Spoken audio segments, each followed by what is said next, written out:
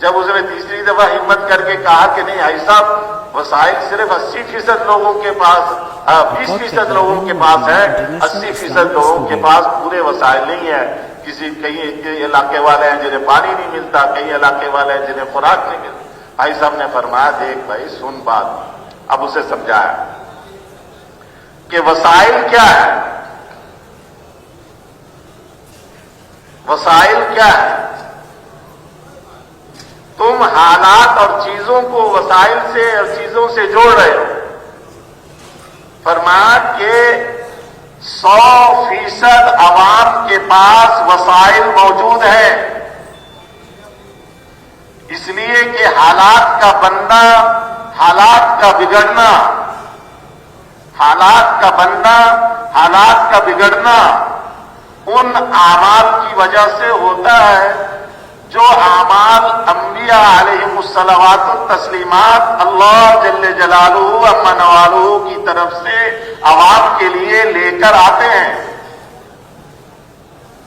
اللہ نے جو احکامات دیے ہیں ان احکامات کی تعمیل پر اور نبی کے بتلائے ہوئے طریقے سے ان احکامات کی تعمیل پر اللہ حالات بناتے ہیں، اور اللہ کے بھیجے ہوئے احکامات کے چھوڑنے پر اللہ حالات بگاڑتے ہیں۔ اب جو اعمال اللہ نے نبیوں کے ذریعے سے بھیجوائے ہیں ان اعمال کو انسانوں نے کرنا ہے، کسی اور مخلوق نے نہیں کرنا۔ ان اعمال کو کرنے کے لیے، ان اعمال کو کرنے کے لیے انسان کو دل چاہیے، عقل چاہیے، دماغ چاہیے، ہاتھ چاہیے، پاؤں چاہیے، آنکھ چاہیے، کان چاہیے، زبان چاہیے۔ یہ وسائل ہے، یہ ہر انسان کے پاس موجود ہے۔ اس کے پاس کھانے کو نہیں ہے، وسائل موجود ہے۔ اس کے پاس پینے کو نہیں ہے، وسائل موجود ہے۔ اس کے پاس گھر رہنے کو جھونپڑا نہیں ہے، وسائل موجود ہے۔ ان وسائل سے احکام خداوندی کو پورا کرے تو جو ضرورت ہے وہ اللہ پورے کر دیں گے۔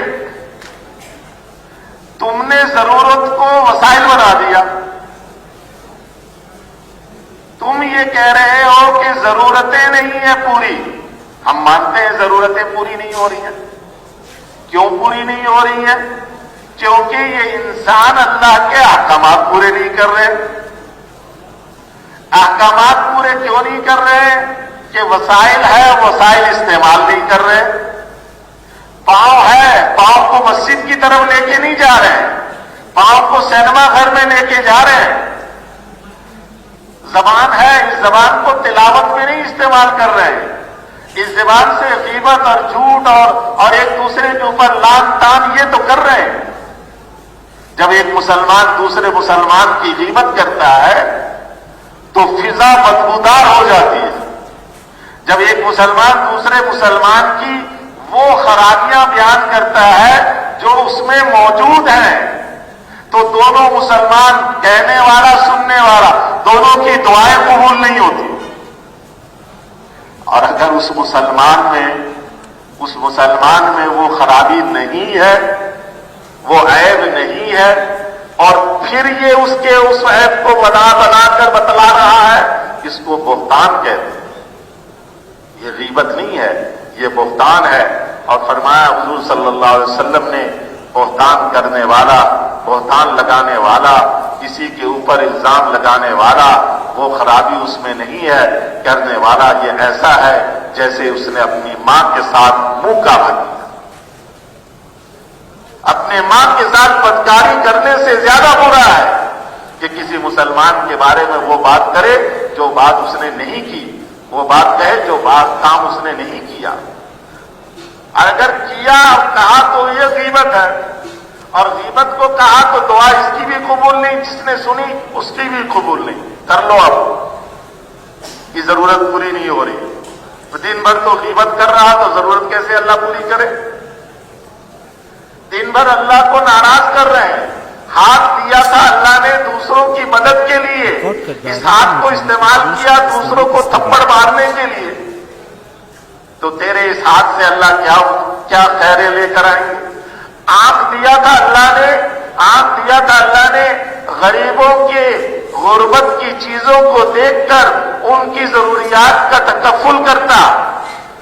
آنکھ سے اس نے غیروں کی عورتوں کو دیکھا اور غیروں کے مال کو للچائی نگاہ سے دیکھا اور اس کے لوٹ گھسوٹ کے اندر پڑنے کے لیے اس آنکھ کو استعمال کیا. بجائے اس آنکھ کو تلاوت قرآن میں لگاتا، محبت سے اپنی ماں کو دیکھتا تو حج عمرے کا ثواب پاتا، اپنے باپ کو دیکھتا تو حج عمرے کے ثواب پاتا.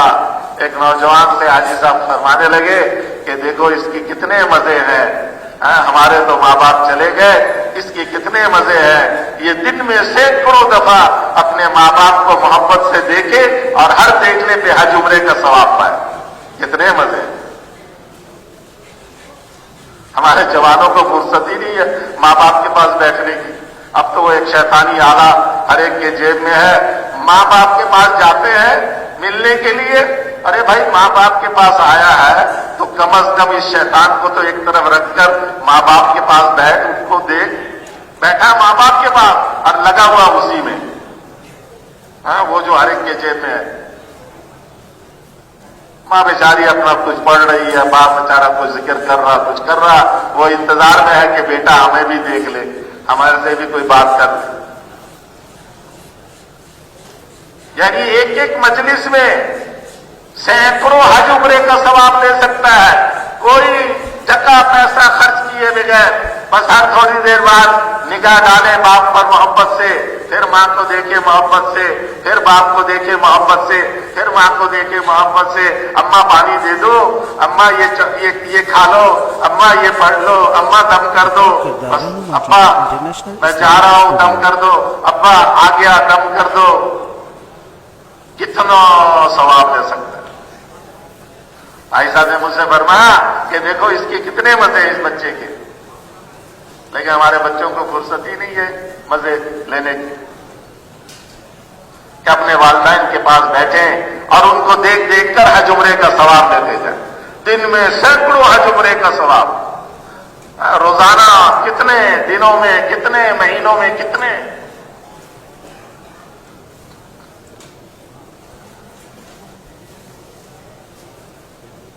تو حاجی صاحب نے فرمایا ان سے حسی صاحب کو کہ وسائل تو 100% موجود ہے، اس وسائل کو صحیح استعمال نہ کرنے کی وجہ سے ضروریات پوری نہیں ہوئی. وسائل کیا ہے؟ وسائل ہاتھ پاؤں ہے، زبان کان ہے، دل دماغ ہے. یہ وسائل سب کے پاس موجود ہیں. جس کے پاس وسیلہ نہیں ہے اللہ نے اس کے لیے کوئی وہ نہیں رکھا ہوا. جس کے پاس وسائل نہیں ہے اس کا کوئی مواخذہ نہیں ہے. وسائل والوں سے پوچھو گی، وسائل سب کے پاس ہیں. وسائل کو وہاں استعمال کرے جہاں استعمال کرنے کے لیے اللہ نے کہا ہے اور وہاں سے روکے جہاں استعمال کرنے سے اللہ نے منع کیا ہے. پھر دیکھیں اللہ ضروریات کو کیسے پورا کر دے. ہم گئے منڈی بہاؤالدین، وہاں اجتماع تھا تو وہاں کے ایک SHO صاحب تھے تھانے دار، ان سے میرا تعلق تھا.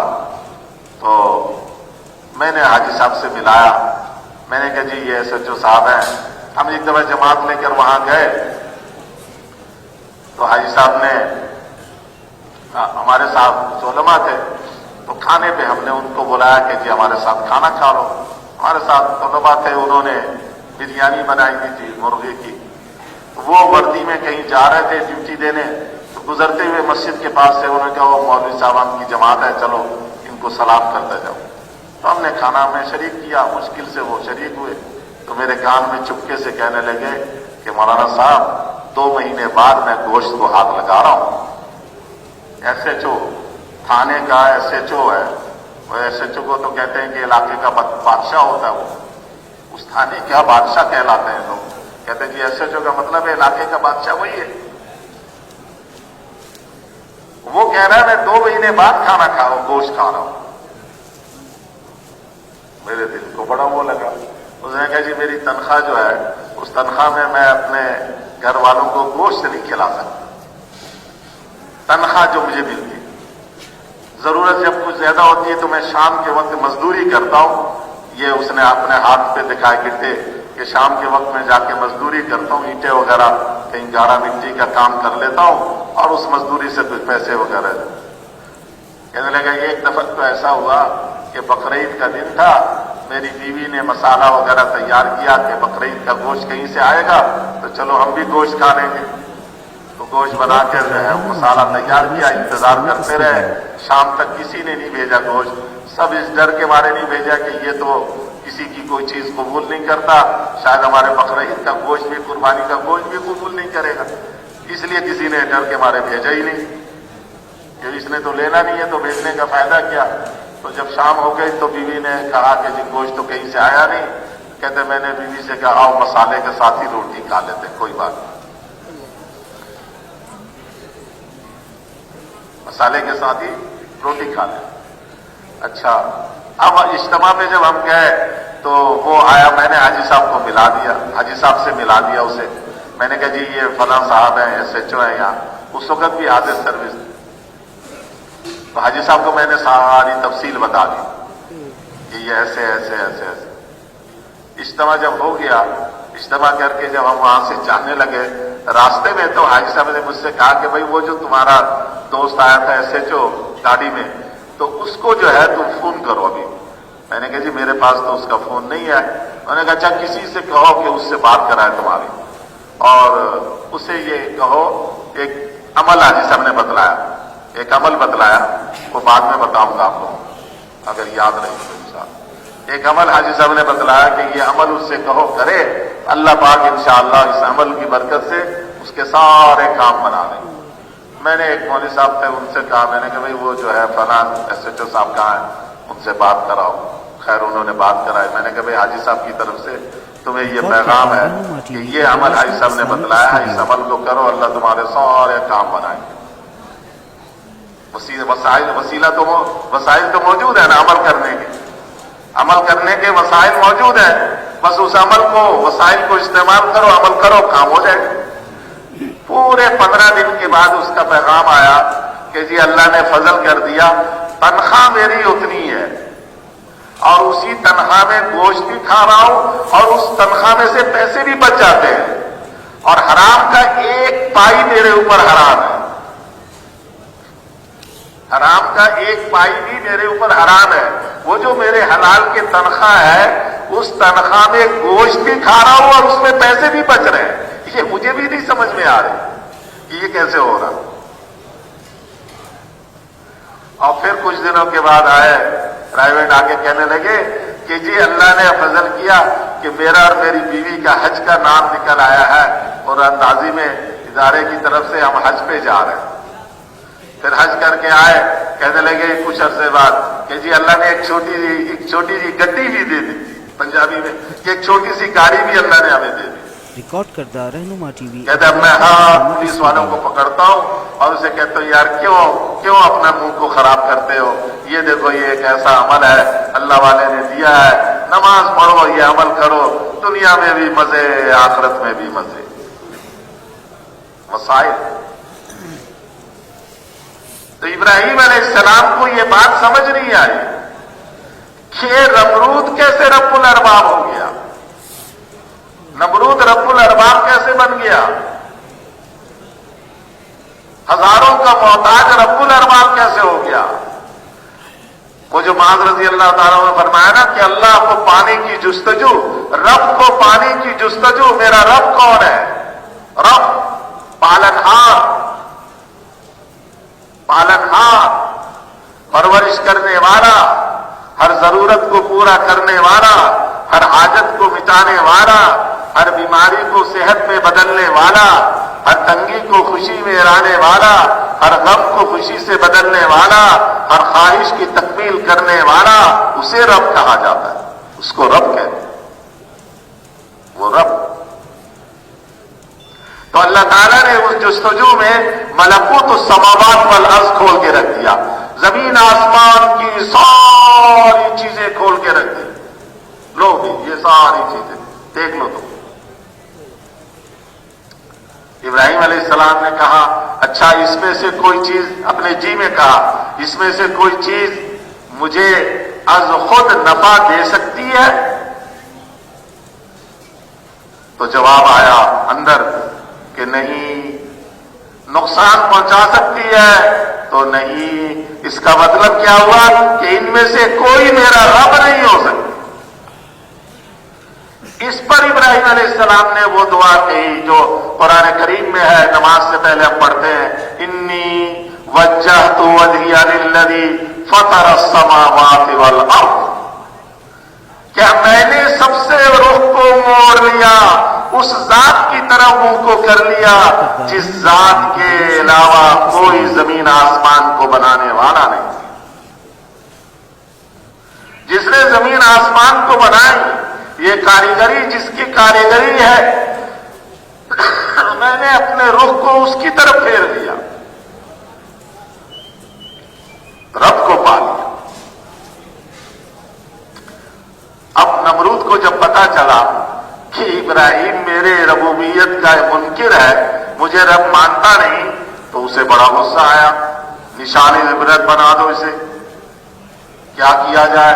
لکڑیاں جمع کی گئیں، اتنا ایندھن جمع کرو، ایندھن جمع کیا گیا، لکڑیاں جلائی گئیں۔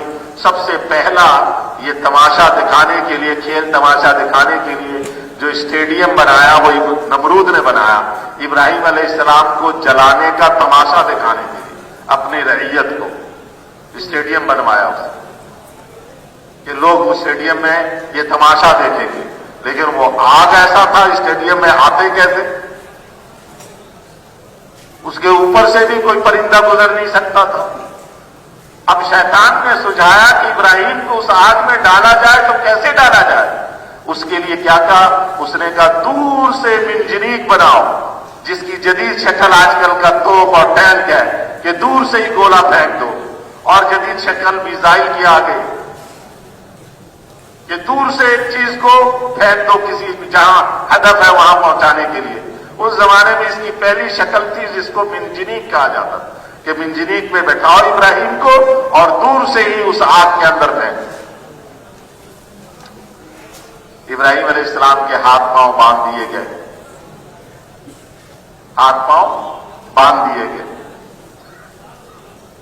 حضور صلی اللہ علیہ وسلم نے فرمایا، حضرت محمد صلی اللہ علیہ وسلم نے اپنی امت کے بارے میں کہ میری یہ امت ملت ابراہیمی پر ہے، ملت ابراہیمی پر ہے، اور ملت ابراہیمی کی بنیاد رکھ رہے ہیں۔ ابراہیم علیہ السلام سب سے رخ کو موڑ رہے ہیں، ایک اللہ کی طرف اپنے رخ کو کر رہے ہیں۔ انی وجہت وجہی للذی فطر السماوات والارض، ملت ابراہیمی کی سب سے پہلی کڑی یہ ہے، سب سے رشتہ توڑ بابا، رب سے رشتہ جوڑ بابا، سب سے رخ کو پھیر کر ایک اللہ کی طرف، ایک ذات کی طرف، ایک سے یکسو ہو جانا، ایک سے لو لگا لینا، ایک سے جی لگا لینا، یہ ملت ابراہیمی کی سب سے پہلی کڑی ہے۔ ابراہیم علیہ السلام اس امت کے لیے رکھ رہے ہیں جس امت نے آخر زمانے میں آ کر تمام اقوام عالم کی ہدایت کی محنت کی ذمہ داری کو اپنے کاندھے پر اٹھا کر اس محنت میں لگنا تھا، اس کے لیے بنیاد رکھ رہے ہیں کہ اس محنت میں لگتے ہوئے سب سے رخ کو پھیر کر صرف اللہ سے جی لگا کر، اللہ پر اعتماد کر کے، اللہ پر بھروسہ کر کے، اللہ پر توکل کر کے اس محنت میں لگو گے تو پھر اللہ اس کے اعتبار سے نتیجے بھی دکھلائیں گے۔ اب منجنیق میں ڈالنے کا وقت آ گیا، ہاتھ پاؤں بندھے ہوئے ہیں، آسمانوں میں کوہرام مچا ہوا ہے، فرشتوں میں کوہرام مچ گیا۔ جبرائیل امین کے پاس حاضر، جبرائیل امین کو سفارشی بنا کر اللہ کے پاس بھجوایا کہ جاؤ، جا کر رب کائنات سے کہو کہ تیرے خلیل کے ساتھ تیرا دشمن کیا کرنے لگا ہے۔ نمرود اللہ کا دشمن، اللہ کا منکر، اور ابراہیم خلیل اللہ، اللہ کے دوست۔ آپ کے دوست کے ساتھ آپ کا دشمن کیا کر رہا ہے؟ جبرائیل امین حاضر خدمت ہوئے. اللہ نے فرمایا کہ اگر میرا خلیل تمہاری مدد لیتا ہے تو ضرور اس کی مدد کرو. جبرائیل امین فرشتوں کو لے کر چند فرشتوں کو لے کر حاضر خدمت ہوئے اور آ کر عرض کیا اے خلیل اللہ یہ فرشتہ پہاڑوں کا نگران ہے, آپ حکم دے تو پہاڑوں دونوں طرف کے پہاڑ لا کر یہ ساری بستی والوں کو اس میں پیس کے رکھے. یہ فرشتہ پانی کا نگران ہے, آپ حکم دے آپ کا حکم مانے گا, یہ پانی لائے گا اور ایسا پانی برسائے گا کہ یہ آگ بجھ کر خاک. اور یہ فرشتہ ہوا کا نگران ہے, آپ حکم دیں تو ہوا کو لے کر آئے اور وہ ہوا اس آگ کو اٹھا کر اڑا کر جا کے سمندر میں پھینک آئے. ابراہیم علیہ السلام نے کیا جواب دیا؟ اما الیکم فلا. یہ نہیں کہا کہ نہیں نہیں نہیں مجھے کوئی ضرورت نہیں ہے, جاؤ جاؤ جاؤ. فرمایا ضرورت تو مجھے ہے, ضرورت تو مجھے ہے, حاجت تو مجھے ہے, پریشان تو میں ہوں, انسان ہوں, مصیبت پہ گھرا ہوں, آگ میں ڈلے جانے کا وقت ہے, لیکن فرشتوں میری ضرورت کا تعلق تم سے نہیں ہے. اما الیکم فلا. اپنی حاجت ضرورت میں امت محمدیہ کے لیے بنیاد رکھ رہے ہیں. جب بھی کوئی حاجت ضرورت آئے حکومت والوں سے مت کہو, وزیروں سے مت کہو, ممبروں سے مت کہو. ہمارے حاجی صاحب رحمۃ اللہ علیہ تو فرماتے تھے اپنے ماں باپ سے بھی اپنی ضرورت کا اظہار مت کرو, اللہ سے کہو.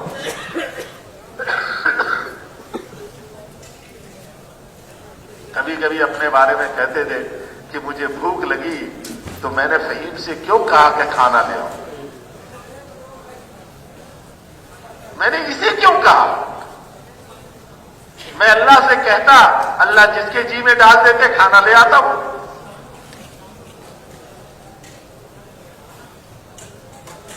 یعنی اپنے بھوک کا اظہار اپنی اولاد جیسوں سے بھی کرنا گوارا نہیں تھا. اپنی حاجت کا اظہار میں اللہ کے سوا کسی اور مخلوق کے سامنے کیوں کہوں؟ جبرائیل امین نے جب یہ کہا تو حضرت ابراہیم خلیل اللہ نے یہ بنیاد رکھوائی کہ دیکھو ہر حاجت ضرورت میں اللہ سے نگاہ ادھر ادھر جانے نہ پائے, اللہ سے نگاہ ہٹنے نہ پائے. نگاہ صرف اور صرف اللہ پہ رہے, اللہ پہ نگاہ ٹکی رہے, اللہ کے سوا کسی اور کی طرف نگاہ نہ جائے.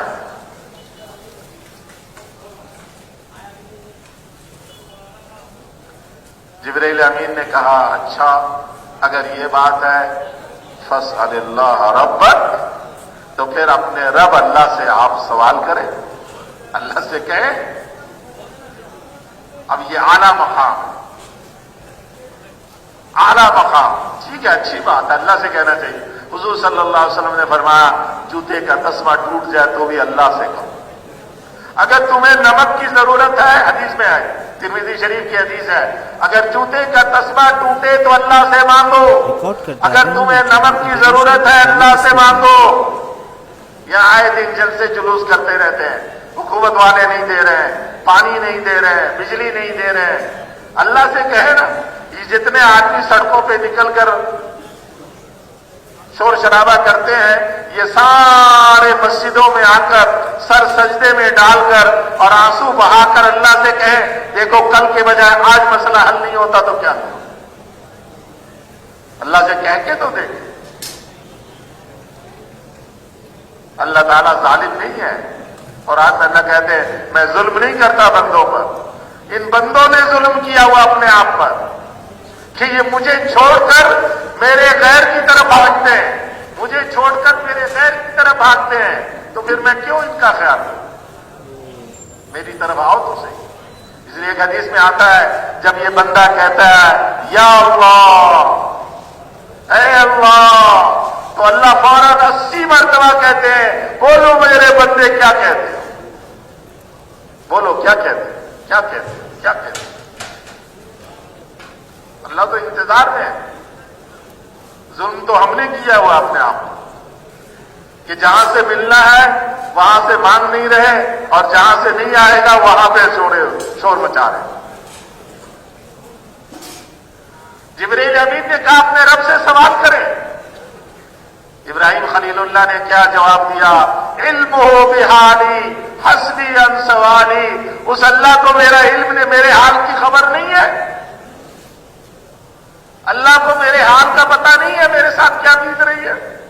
جب اس کو میرے حال کا علم ہے بس میرے سوال سے یہ کافی ہے، مجھے کوئی بات کہنے کی ضرورت نہیں۔ اب جوش ربانی، غیظ رحمانی، رحمت خداوندی اب متوجہ ہوئی۔ کیا کہا؟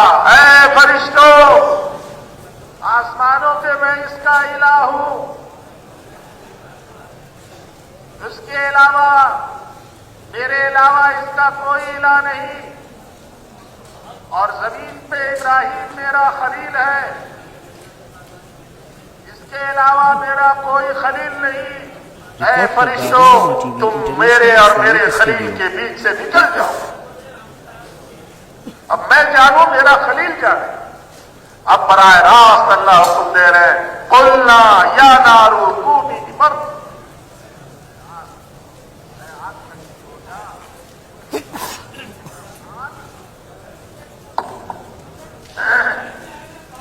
اللہ تعالیٰ نے براہ راست آپ کو حکم دے دیا، اللہ فرشتوں کے محتاج نہیں، براہ راست آپ کو حکم دے دیا ہے آگ ٹھنڈی ہو جا، لیکن اتنی ٹھنڈی نہ ہونا کہ میرے خلیل کو تکلیف پہنچے۔ ٹھنڈ سے بھی تو تکلیف پہنچتی ہے، کراچی والے تو کبھی کبھی ٹھنڈ دیکھتے ہیں، او ٹھنڈی ہوا چلی ہے۔ ہم بنگلہ دیش میں تھے تو خبر آ رہی تھی، او بھئی کراچی میں بڑی سردی پڑ رہی ہے، او لوگ ٹھٹر رہے ہیں سردی سے، ٹھنڈی ہوا چل رہی ہے۔ ابھی پچھلے مہینے جو ہے دسمبر کے مہینے میں سنا بڑی سردی پڑی، 2-4 دن سردی پڑی، تو ٹھنڈ بھی تو تکلیف دیتی ہے۔ اللہ نے قرآن آگ سے کیا کہا؟ ٹھنڈی ہو سلامتی کے ساتھ، یعنی وہ ٹھنڈک میرے خلیل کو تکلیف نہ دے، ٹھنڈک میں سلامتی۔ ابراہیم خلیل اللہ علیہ السلام فرماتے ہیں کہ میری زندگی کے وہ بہترین 40 دن ہیں جو میں نے اس آگ میں گزارے ہیں، اس سے بہترین میرے دن زندگی کے نہیں۔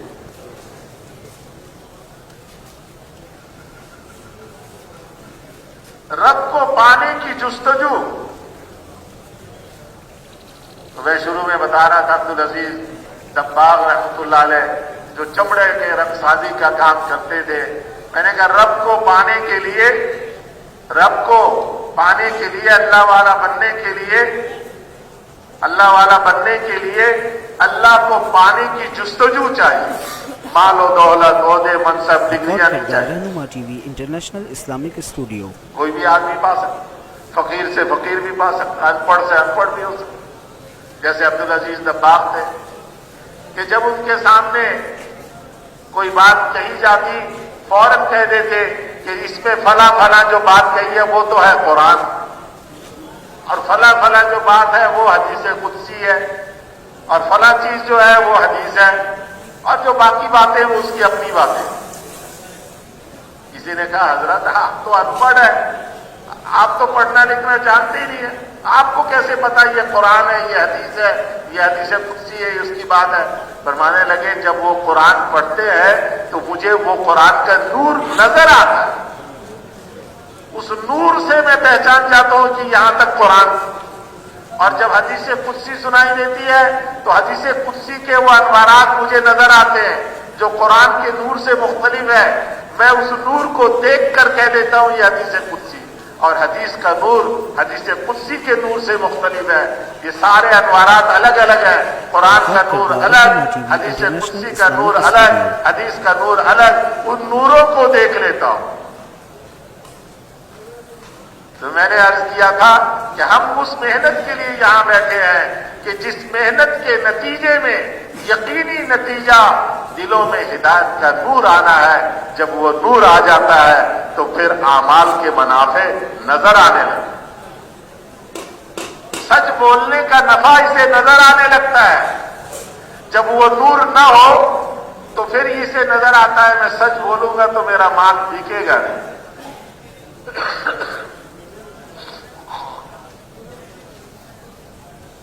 اگر میں سچ بولا تو کوئی الیکشن میں مجھے ووٹ نہیں دے گا، اور جھوٹ بولنے کا نفع نظر آتا ہے. اگر میں نے جھوٹ بولا تو میرا مال یہ نکل جائے گا، میرا مال نکل جائے گا. حالانکہ اللہ رسول کیا فرما رہے ہیں؟ الصدق ينجي والكذب يهلك. ریکارڈ کردہ کہ رہنما سچ ٹی وی تجھے انٹرنیشنل نجات دے اسلامک گی اسٹوڈیو. اور جھوٹ تجھے ہلاک کرے گی. اگر دل میں ہدایت کا نور آ جائے تو اس کو وہ ہلاکت نظر آئے گی. اگر دل میں ہدایت کا نور ہو تو اس کو نجات کا وہ نور نظر آئے گا. اس نور سے اس کو نجات نظر آئے گی کہ میں نجات پا گیا ہوں، نجات پا گیا ہوں. یہ وہ محنت ہے. اس محنت میں سب سے پہلی بنیادی چیز یہ ہے کہ اپنے دلوں کے یقین کو درست کرنا. اپنے دلوں کے یقین کو درست کرنا. جہاں جہاں جن جن شکلوں سے ہوتا ہوا ہمیں نظر آ رہا وہاں سے نہیں ہوتا، صرف اور صرف اللہ سے ہوتا ہے. اس اللہ سے ہونے کے بول کو اتنا بولنا، اتنا سننا اور تنہائیوں میں بیٹھ کر اس کو سوچنا ریکارڈ کردہ رہنما اور پھر رو رو کر اللہ سے اس بول کی حقیقت کو ماننا. اللہ سے ہوتا ہے، اللہ کے غیر سے کچھ نہیں ہوتا، اللہ سے ہوتا ہے. اس کے چوٹ دل پر اس کی چوٹ لگے کہ اللہ سے ہوتا ہے، اللہ ہی کرنے والے ہیں. اللہ کرنے میں کسی کے محتاج نہیں، وہ ہر چیز میں قادر مقتدر ہے، خوب قدرت والے ہیں. وہ سمیع، هو البصیر، خوب دیکھنے والے، خوب سننے والے. هو المعز، هو المعدل، وہ جس کو چاہے عزت دے، جس کو چاہے ذلیل کرے. المحی والممیت، زندگی اور موت اللہ کے قبضے قدرت میں ہے. الحافظ الحفیظ، خوب حفاظت کرنے والے ہیں. وہ اکبر، سب سے بڑے ہیں. اکبر الاکبر، سارے بڑوں کے بڑے اللہ ہے. اللہ، وہ اللہ. للہ ما فی السماوات وما فی الارض، زمین آسمان میں جو کچھ ہے اللہ کے قبضے قدرت میں ہے. لہو مقالید السماوات والارض، زمین آسمان کے سارے خزانوں کی کنجیاں اللہ کے قبضے میں ہیں. وہ اللہ الذی لا الہ الا ہو، وہی الہ ہے، وہی رب ہے، وہی اللہ ہے، وہی سب کچھ کرنے والے ہیں. اس اللہ کو کہنا اور اللہ سے ہونے کو سننا. اللہ کرتے ہیں اور کرنے میں کسی کے محتاج نہیں ہے. یکتا ہے، وحدہ لا شریک لہ، ولا مثل لہ، ولا ند لہ، ولا والد لہ، ولا ولد لہ، ولا صاحبۃ لہ.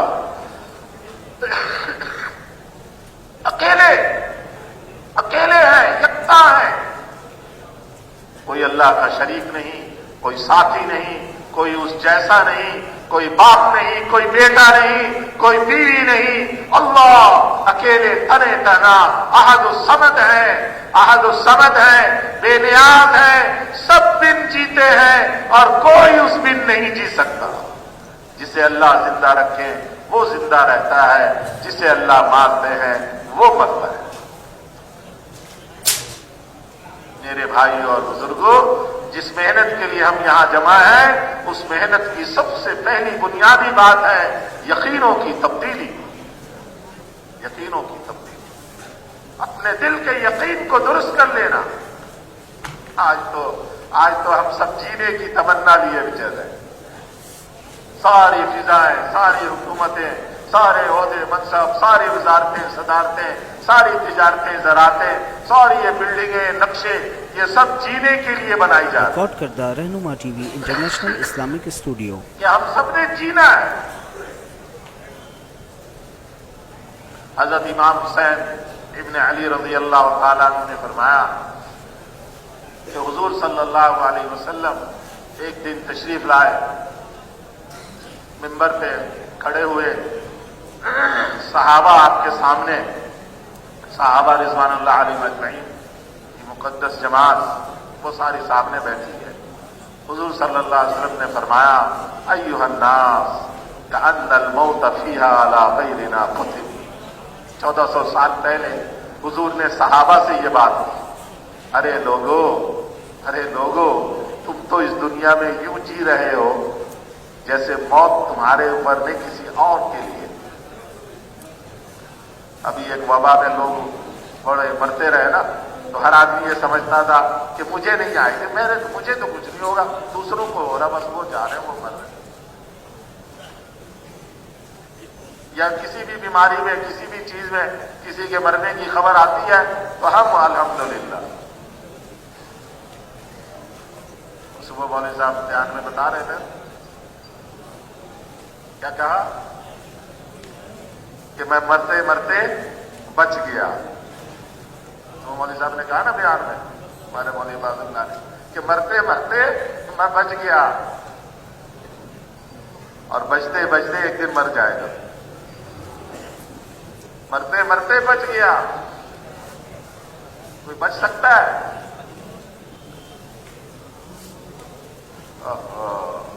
حضرت خنسا رضی اللہ تعالیٰ عنہ، نہیں حضرت خنسا نہیں، حضرت افرا رضی اللہ تعالیٰ عنہ، حضرت افرا رضی اللہ تعالیٰ عنہ وہ خاتون صحابیہ ہیں جن کو اللہ نے وہ فضیلت دی ہے جو کسی عورت کو نہ ان سے پہلے ملی نہ قیامت تک مل سکتی، ایسی فضیلت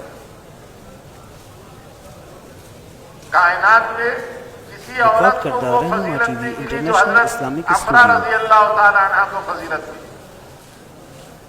اور وہ فضیلت یہ ہے کہ حضرت افرا رضی اللہ تعالیٰ عنہ کے 7 بیٹے تھے، 7۔ کتنے بیٹے تھے؟ 7، 6، 7، 2 خاوندوں سے، اور وہ 7 کے 7 بیٹے بدری صحابی تھے۔ نہ قیامت تک بدر ہوگی، نہ کوئی بدری بچ سکے گا۔ 7 بدری صحابہ کی وہ ماں تھی، 7 بیٹے، 7 بدری، 7 بدریوں، اور انہی 7 بدریوں میں 2 وہ شیر جوان تھے، وہ بہادر، وہ سورما، وہ نڈر، وہ جاباز، معاذ اور معوذ، جنہوں نے ابو جہل کو گرایا تھا، اچھاڑا، وہ بھی اسی افرا کے بیٹے تھے رضی اللہ عنہ۔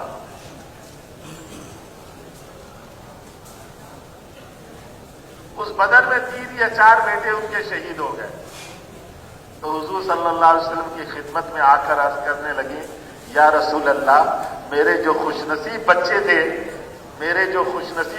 تھے وہ تو آگے چلے گئے، جو خوش نصیب بچے تھے وہ آگے چلے گئے، جو کم نصیب بچے تھے وہ پیچھے رہ گئے۔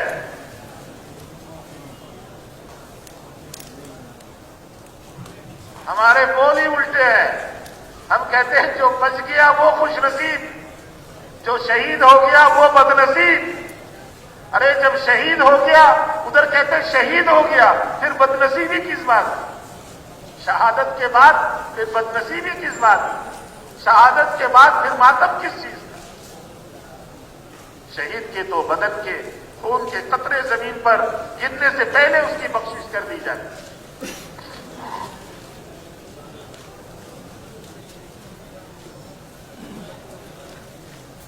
حضرت حضور صلی اللہ علیہ وسلم نے فرمایا ایھا الناس کأن الموت فی علی غیرنا کتب۔ ارے لوگو، تم تو دنیا میں یوں جی رہے ہو کہ موت تمہارے علاوہ کسی اور کے لیے لکھ دی۔ وَكَأَنَّ الْحَقَّ فِي عَلَى غَيْرِنَا وَجَبَ. ریکارڈ کردہ رہنما ٹی وی انٹرنیشنل اور اسلامک اللہ کا اسٹوڈیو. جو حق ہے، لوگوں کے جو ہم پر حق ہیں، وہ ہمارے اوپر نہیں ہے، وہ کسی اور کے لیے ہے. بھئی تم لوگوں کا خیال کرو، تم اللہ کے احکامات پورے کرو، میرے ذمہ نہیں ہے. میں تو جو چاہوں کروں. تم نماز تم پڑھ لیا کرو، غریبوں کی مدد تم کر دیا کرو، میں تو اپنے گل چھڑے ہو رہا ہوں. وَكَأَنَّ الَّذِي نُشَيِّعُ مِنَ الْأَمْوَاتِ سَفَرٌ عَمَّا قَلِيلٍ إِلَيْنَا رَاجِعُونَ.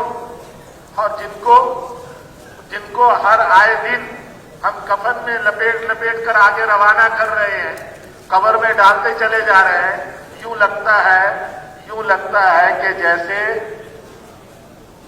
ابھی سفر میں گئے ہیں، تھوڑی دیر بعد آ جائیں گے. ایک طرف تو یہ ہے، اور دوسری طرف نَأْكُلُ تُرَاثَهُمْ كَأَنَّنَا مُخَلَّدُونَ بَعْدَهُمْ. اور ان کا چھوڑا ہوا مال متا خود ایسے ٹوٹتے ہیں کھانے پینے پر کہ جیسے ہمیشہ ہم تو یہی رہیں گے. وہ گیا ہے اور یہ مال متا بس ہمارے لیے ہے، ہم اس میں ہمیشہ رہیں گے.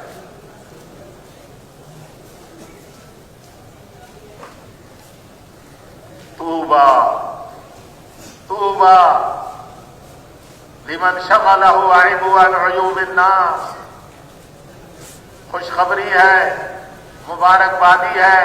طوبہ جنت کے ایک درخت کا نام ہے، شجرۃ فی الجنہ، جس کے نیچے 100 سال عربی رسل کا تیز رفتار گھوڑا دوڑتا رہے تو اس کا سایہ ختم نہ ہو. اس درخت کو بھی طوبہ کہتے ہیں. حضور نے فرمایا طوبہ جنت کا وہ خوشنما درخت، یا طوبہ خوشخبری ہے، مبارکبادی ہے اس شخص کے لیے جو اپنے عیب کو دیکھنے میں اتنا مشغول ہے کہ اس کو دوسروں کے عیوب دیکھنے کی فرصت ہی نہیں.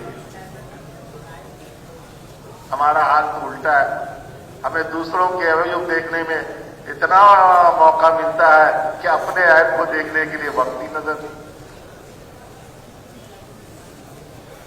ہمارے بھائی بلال صاحب تھے، بزرگ رحمۃ اللہ علیہ، وہ بھی ان پڑھ تھے، لیکن ایسے بزرگ تھے کہ بڑے بڑے پڑھے لکھے، انہیں عالموں سے بھی بڑھ کر سمجھتے. وہ فرماتے تھے جب تم کسی کی طرف یوں انگلی سے اشارہ کرتے ہو نا، اے تو ایسا ہے، جب ایک انگلی سے کسی کی طرف اشارہ کرتے ہو تو یہ 3 انگلیاں تیری طرف اشارہ کرتی ہے کہ تیرے اندر 3 دفعہ یہ خرابی ہے. جس خرابی کی وجہ سے تو اس کی طرف انگلی اٹھا رہا ہے 3 مرتبہ ہے، 3 انگلیاں تیری طرف جا رہی ہیں، اپنی طرف دیکھ. حضور فرما رہے ہیں خوشخبری اس شخص کے لیے ہے جو دوسروں کے عیوب دیکھنے سے اپنے آپ کو غافل کر لے، اپنے عیب کو دیکھنے میں ریکارڈ مشغول کردہ رہے، رہنما T V international Islamic studio. اپنی خرابیاں دیکھتا رہے اور اس کو درست کرنے کی فکر لگی رہے. ہمیں دوسروں کی خرابیاں خوب اچھی نظر آتی اور پکڑیاں اچھالنے بھی خوب آتی. فلاں ایسا فلاں ایسا. میں نے شروع میں کہا کہ غیبت، یہ غیبت ہے. اگر وہ خرابیاں اس میں موجود ہیں تو غیبت ہے، اور غیبت کرنے اور سننے دونوں کی دعائیں قبول نہیں ہوتی، کرنے والے کی بھی اور سننے والے کی. اللہ ہم سب کی حفاظت فرمائے. اور فرمایا حضور صلی اللہ علیہ وسلم نے طوبى لمن تاب مكسبه وصلحت سريرته وحسنت علانيته واستقامت طريقته. خوشخبری اور مبارکبادی ہے اس شخص کے لیے کہ جس کی کمائی پاکیزہ ہو، کمائی پاکیزہ کمائی ہو،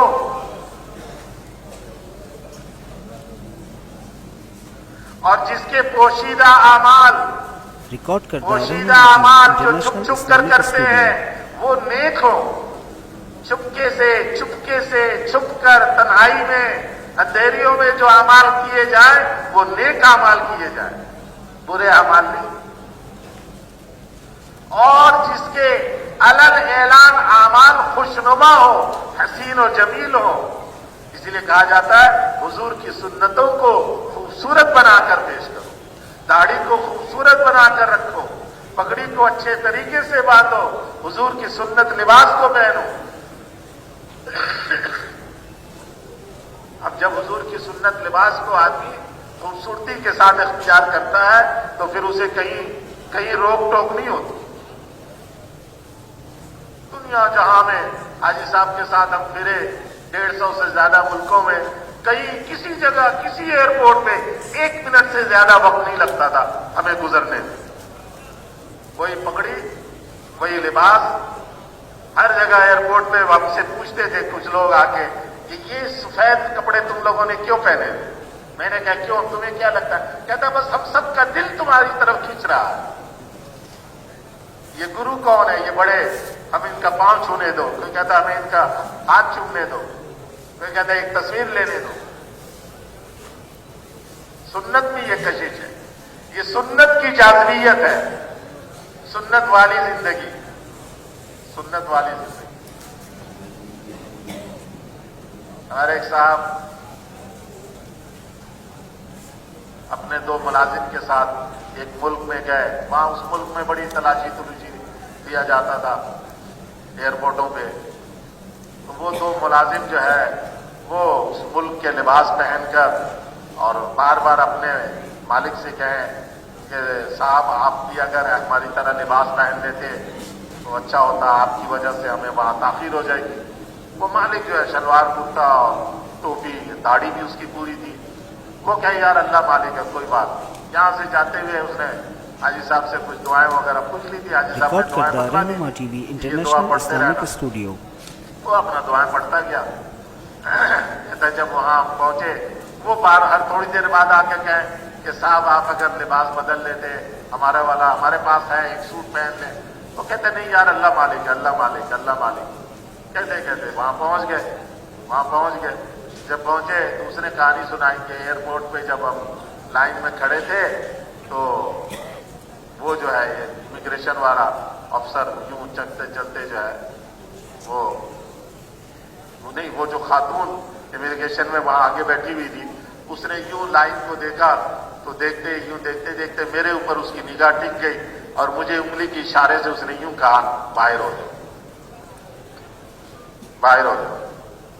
تو اب وہ جو میرے دونوں ساتھی تھے سوٹ والے، وہ ان کے مینیجر تھے اور ان کے پاس نیشنلٹی بھی کسی اور ملک کی تھی، پاکستانی نہیں تھی، اس کے پاس تو پاکستانی۔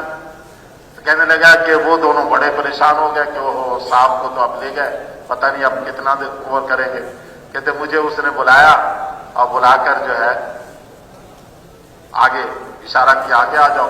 میں سیدھے سارے لائن کو کراس کر کے آگے گیا۔ اس نے کہا پاسپورٹ لاؤ، میرا پاسپورٹ دیکھا، مجھے دیکھا اور میرے پاسپورٹ پہ فوراً اسٹیمپ لگایا، کہتے جاؤ تم۔ میں وہاں سے گیا باہر، اپنا سامان جہاں بیگ تھا بیگ لے کر میں 2 منٹ میں باہر آ گیا۔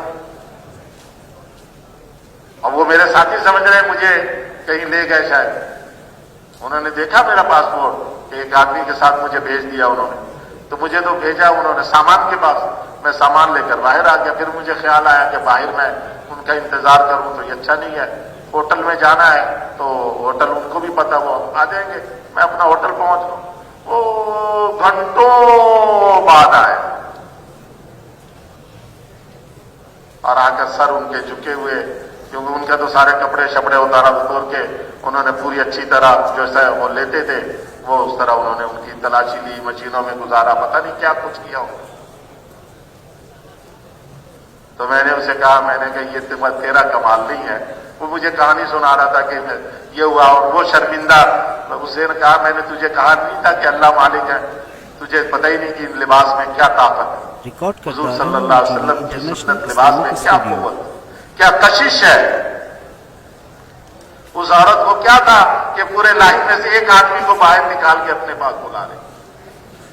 حضور کی سنت، داڑھی میں کشش ہے، حضور کے لباس اور ٹوپی میں کشش ہے، جاذبیت ہے، یہ دلوں پہ قبضہ کر لیتی یہ سنت لباس۔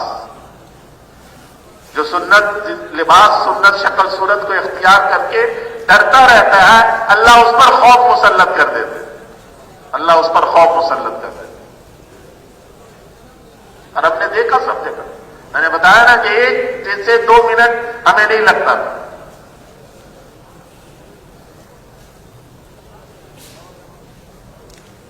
اس لیے کیا فرمایا؟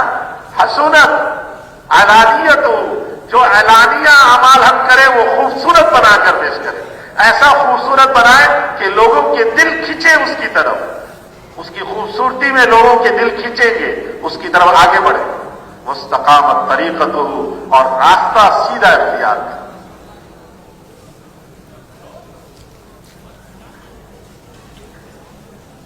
طوبى لمن تواضع لله من غير منقصة وأنفق مما جمعه من غير معصية.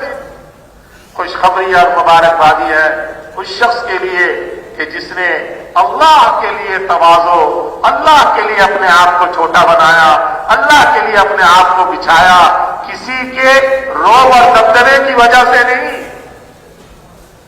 کسی کے خوف اور ڈر کی وجہ سے نہیں، کسی سے نفع اٹھانے کے، فائدہ اٹھانے کی غرض سے نہیں، کسی کی چاپلوسی میں نہیں، کسی سے دنیاوی اور اپنی ضرورتیں اور حاجتیں پوری کروانے کے لیے نہیں کہ آگے پیچھے ہو رہا، تواضع اختیار کر رہا کہ میرا نمبر آ جائے، رہنما ٹی وی یہ انٹرنیشنل دینی اسلامک اعتبار سے اسٹوڈیو. مجھے ذرا آگے کر دیا جائے، اس لیے نہیں، صرف اور صرف اللہ کے لیے تواضع اختیار کر رہا. اس شخص کے لیے خوشخبری ہے. اور جو مال و متاع، جو مال و دولت بغیر گناہ کے، بغیر حرام کے، بغیر سود کے، بغیر رشوت کے، بغیر چوری اور ڈاکے کے اس نے کمایا ہے، اس میں سے اللہ کے نام پہ خرچ کرتا ہوں. اس کے لیے خوشخبری ہے، اس کے لیے مبارکبادی ہے. خالق اہل الفقہ والحکمہ، سمجھ والے، حکمت والے، ان کے ساتھ اٹھنا بیٹھنا، اہل علم کے ساتھ اٹھنا بیٹھنا. ورحم اہل الذل والمسکنہ، اور گرے پڑے معاشرے کے کمزور لوگوں کے اوپر رحم کرتا ہوں، معاشرے کے غرباء فقراء پہ رحم کرتا ہوں. اس لیے حضور صلی اللہ علیہ وسلم سے ایک صحابی نے عرض کیا، یا رسول اللہ، میرا دل کرتا ہے کہ میرا لباس بہت عمدہ ہو، میری سواری بھی عمدہ ہو، میرا لباس بھی عمدہ، میری سواری بھی عمدہ، میرے جوتے بھی اچھے ہوں. یہ میرا دل کرتا ہے، کیا یہ کبر ہے؟ کیا یہ کبر ہے؟ حضور نے فرمایا نہیں، یہ کبر نہیں ہے، یہ کبر نہیں ہے. اچھا پہننا، اچھی سواری، اچھا جوتا، اچھا کھانا پینا، یہ کبر نہیں ہے. فرمایا پھر کبر کیا ہے؟ فرمایا حق بات کو چھپانا، حق بات کو چھپانا اور دوسروں کو اپنے سے حقیر اور گھٹیا سمجھنا، یہ کبر ہے. اگر بڑی گاڑی پہ بیٹھ کر جاتے ہوئے وہ پیدل چلنے والوں پر پانی کے چھینٹے مار دیا تو کبر میں مبتلا ہے. اگر بڑی گاڑی پہ جاتے ہوئے چھوٹی گاڑی والے کو ٹکر مار کر ان کو سب کو تو نے قتل کر دیا، یہ کبر ہے تیرے اندر. اگر بڑی گاڑی پہ جاتے ہوئے اور چھوٹے سائیکل چلنے والے کو تم نے دھکے دے دیے، یہ کبر ہے. چلو کچھ نہیں کیا لیکن بڑی گاڑی میں بیٹھا ایسا کہ وہ چھوٹی گاڑی سوزوکی والے کو گھٹیا نگاہ سے دیکھا یا نہیں دیکھا، اس کو گھٹیا سمجھا، یہ کبر ہے. اچھے لباس پہن کر گزرا اور ایک میلا کچیلا مزدور بیچارا گیا تو اس کو نفرت کی نگاہ سے تو نے ناک سکیڑ لیے، ماتھے پہ تو نے جو ہے اپنے ماتھے پہ بل لے آیا، یہ کبر ہے. دوسرے کو حقیر سمجھنا، غرباء فقراء مزدوروں کو معمولی سمجھنا، یہ کبر ہے. اچھا پہننا، اچھا کھانا، اچھی سواری، یہ کبر نہیں. اچھی سواری کی وجہ سے اگر کمزور سواری والے کو تو نے کم تر سمجھا تو یہ کبر ہے.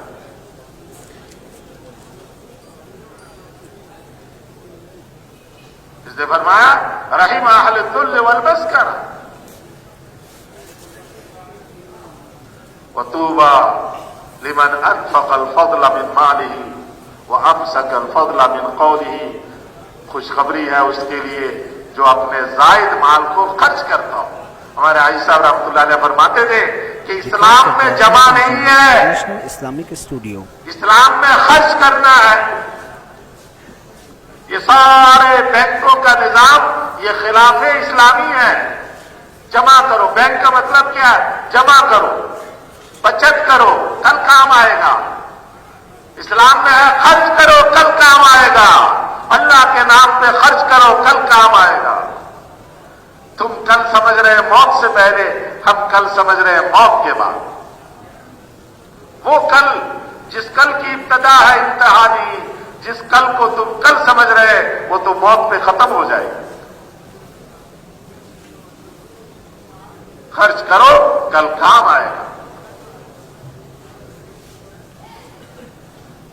حضرت عمر نے کوئی بات کہہ دی حضور صلی اللہ علیہ وسلم سے، ایک صحابی نے کہا، حضور کے چہرے پہ تھوڑی سی ناگواری آئی، ایک صحابی نے کہا یا رسول اللہ انفق، خرچ کرے اور رب کریم سے، رب کریم کے نوازشوں سے نا امید نہ ہو، اللہ اور دے گا۔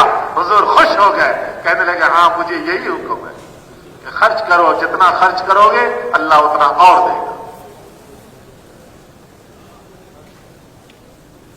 حاجی صاحب رحمۃ اللہ علیہ کے بعد چیزیں آتی تھی، حاجی صاحب کہتے تھے میری منی یہ سارا جو ہے نا ختم دے دو۔ میں نے کہا اچھی مصیبت یہ ہے کہ ہم ایک دیتے ہیں تو 10 اور آ جاتے ہیں، کیا کریں؟ پھر ہمیں 10 کو دینا پڑتا ہے۔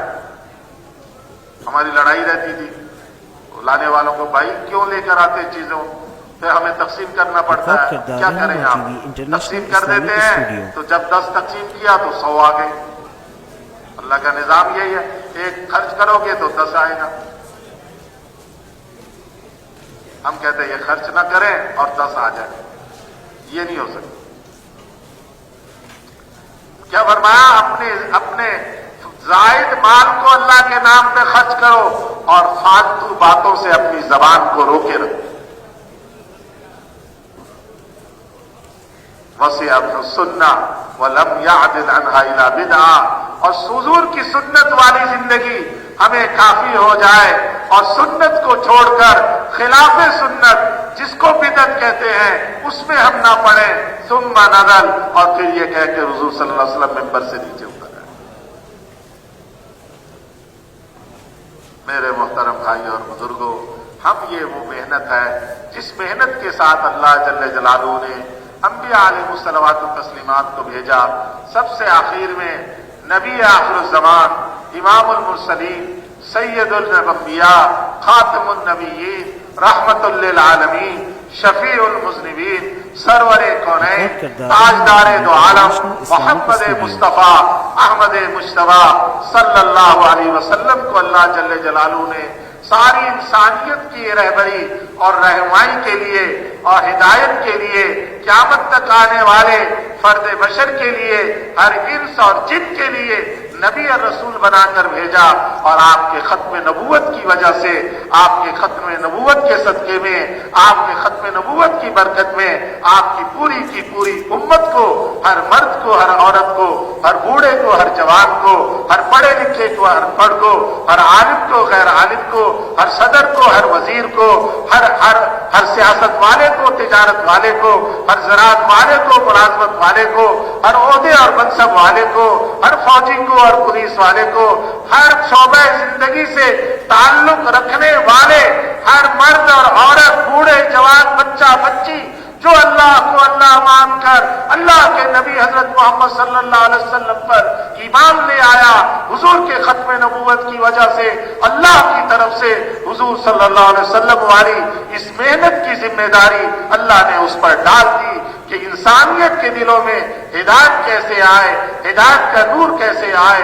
اس کے لیے مارے پھرنا، گلی گلی جانا، بستی بستی جانا، اور سارے انسانوں کو پکار کر اے دنیا جہاں کے انسانوں، حضور نے یہ آواز لگوائی، یا ایھا الناس قولوا لا الہ الا اللہ تفلحوا۔ اے دنیا جہاں کے انسانوں، اے بادشاہوں، اے صدروں، وزیروں، اے مال والوں، اے عہدے منصب والوں، اے فقر و فاقہ میں زندگی گزارنے والوں، اے غربت اور مسکنت میں رہنے والوں، اے کوٹھیوں اور کاروں اور بنگلوں میں ٹھکانہ بنانے والوں، اے جھونپڑوں میں رہنے والوں، پہاڑوں میں بسیرا بسانے والوں،